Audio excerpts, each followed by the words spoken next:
If you are wondering if you have to use the original USB cable for Motorola Edge 70 Fusion, then the answer is no, not really. So if something happened with your original cable, let's say it doesn't work or it doesn't fit your power adapter, and you have to use a different one, then it is going to work with Motorola Edge 70 Fusion. So you should still be able to use, let's say, USB-A to USB-C cable in order to charge a phone or to connect it to your computer, etc. If the cable can be used, of course, to transfer data, then you should be able to do that with your Motorola Edge 70 Fusion. So there is no problem with that at all. Of course, cables have different charging speed as well, so you have to keep that in mind. But generally speaking, yes, you can use a USB cable that is not made by Motorola, and most of the time it is going to work with Motorola Edge 70 Fusion.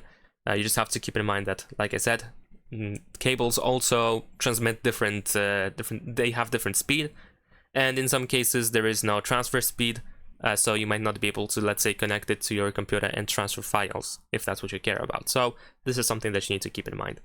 So that's it, leave a like and subscribe.